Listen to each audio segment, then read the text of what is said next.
la première chose que j'ai fait, c'est de poser du papier déteint afin de pouvoir enlever la maquette prothétique selon mon gré pour bien voir les épaisseurs parfois de la maquette ou encore valider le centre de la crête inférieure qui correspond à la ligne fêtière.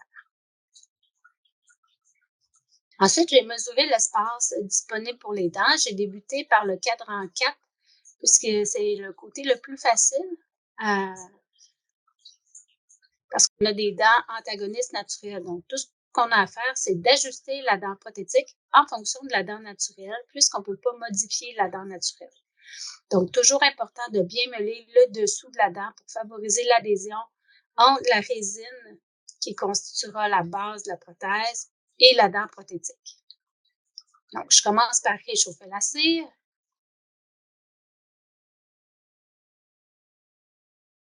Et ensuite, j'ai vérifié le positionnement de la première molaire. Mon souhait, c'est que la cuspide mésolinguale de la molaire supérieure soit alignée avec le centre de la dent inférieure, soit la fosse centrale.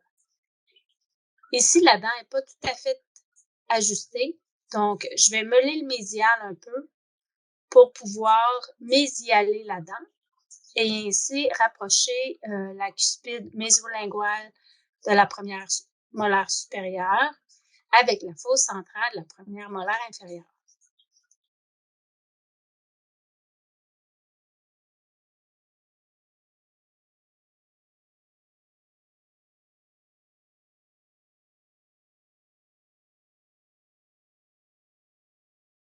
Je vérifie encore une fois l'alignement. Ensuite, je vérifie dans les mouvements de latéralité pour voir si la cuspide mésolinguale passe effectivement bien entre les deux cuspides linguales inférieures. Et lorsqu'elle est positionnée comme je le souhaite, je mets la dent un peu en surocclusion. Donc, vous voyez que la tige ne touche pas à la table. Et ensuite, je vais aller meuler en occlusion centrée afin d'augmenter l'intercuspidation entre les deux dents, puisque je n'avais pas de contact sur les cuspides buccales de la dent inférieure. Donc, je commence par meuler les points de contact, peu importe le point de contact se situe à quel endroit, puisque je ne peux pas meuler la dent au maxillaire supérieur.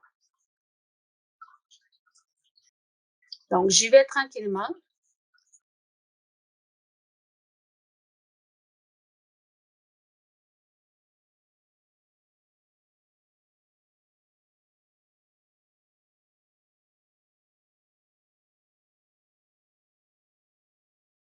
Au besoin, je meule le sommet des cuspides buccales inférieures pour pouvoir vraiment avoir l'intercuspidation que je recherche.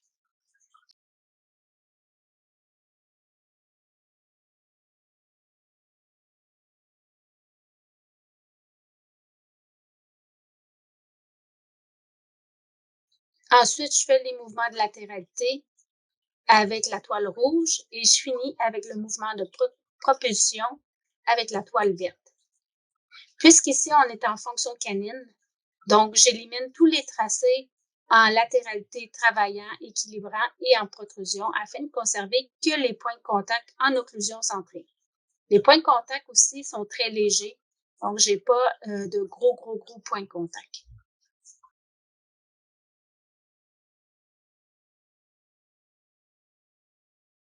Ensuite, je vais procéder au montage de la seconde molaire.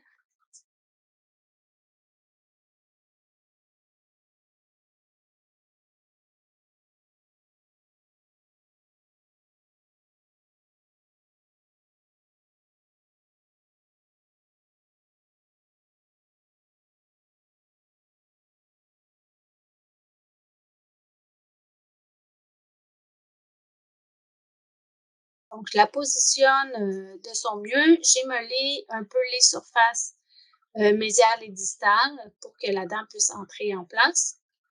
Et ensuite, je fais l'occlusion centrée. Donc, ici, on voit qu'il n'y a rien qui apparaît dans la section distale. Donc, je vais meuler la surface de la dent pour ensuite aller la réduire et augmenter son intercuspidation. Même chose, la même procédure que j'ai effectuée là, sur la première molaire.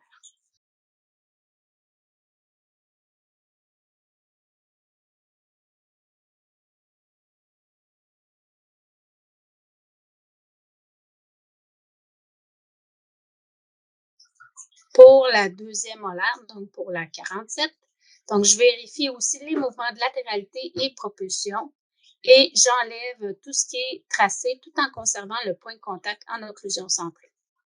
Ensuite, je vais faire le montage pour le cadran 3. Donc ici aussi, j'ai évalué à savoir si je mettais une prémolaire ou une molaire et j'avais de la place pour mettre les deux molaires, ce qui me donne une meilleure surface de trituration des aliments. Donc, c'est pour ça que j'ai opté pour cette option-là. Ici, c'est un peu différent parce que l'antagoniste est à la fois composé de dents naturelles et de dents prothétiques. Donc, lorsque la dent est en surocclusion, parce que je l'ai mis un petit peu en surocclusion pour pouvoir améliorer son intercuspidation. Donc, lorsque je suis contre une dent prothétique, je vais seulement meuler les fosses, je ne meule pas les cuspides. Un peu comme on fait en prothèse complète. Donc, j'ai revérifié le plan pour m'assurer que la courbe de compensation était bien bonne. Et lorsque j'ai effectué, dans le fond, l'occlusion centrée et que j'ai vérifié les latéralités, donc on ne veut toujours pas de latéralité ni de propulsion parce qu'on est en fonction canine. Ensuite, je peux poser la deuxième dent. Lorsque j'ai installé la deuxième dent, il a fallu que je réduise aussi l'épaisseur de la plaque base. Donc, ça a été pratique pour moi d'avoir le papier d'étain en place. Ici, l'occlusion est un petit peu croisée. Donc, c'est pas une notion que vous allez apprendre cette année. Donc, je vous demande de poser la dent, la 37, de manière conventionnelle. Sur l'exemple que vous allez voir dans la vidéo, moi, je l'ai mis un petit peu croisé là, pour faire une transition avec la troisième molaire.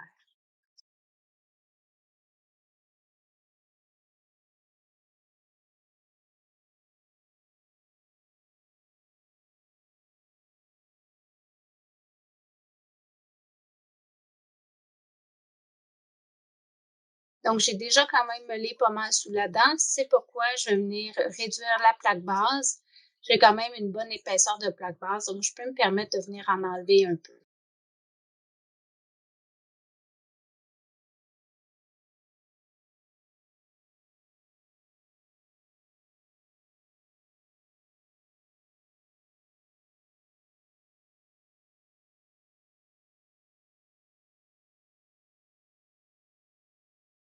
On réinstalle la dent.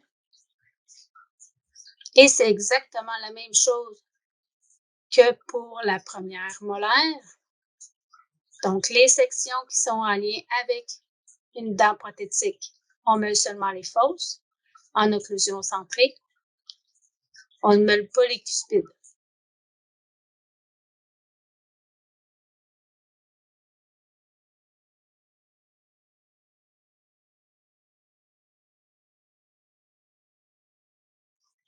Donc, on s'assure que les versants sont tous alignés avec les versants de la 37 et de la 34 en vue occlusale.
vérification des contacts en occlusion centrée,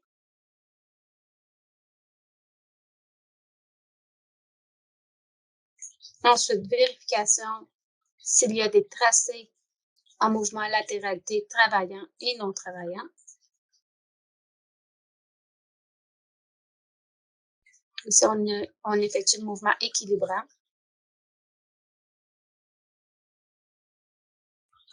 Bien important de bien dévisser les condyles pour avoir un mouvement optimal. On aperçoit quelques tracés qui seront éliminés. Ici, en mouvement travaillant.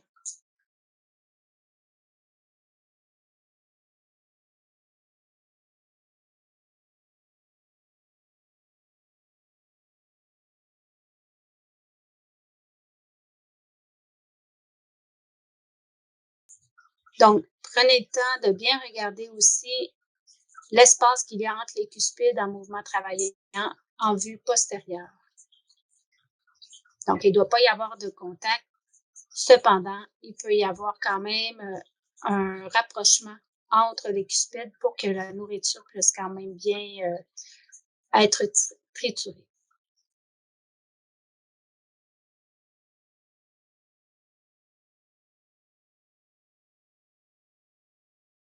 J'efface les tracés avec une mousse. Cette mousse-là, on la retrouve à l'intérieur des boîtes de dents prothétiques. Donc, on peut en couper un morceau et ça nettoie très bien les tracés qui sont sur les dents prothétiques. Je termine en effectuant une vérification pour le mouvement de propulsion. Encore une fois, on ne veut pas de tracé en propulsion. Ce seront les dents naturelles qui guideront le mouvement, soit possiblement les canines et un peu les dents postérieures naturelles.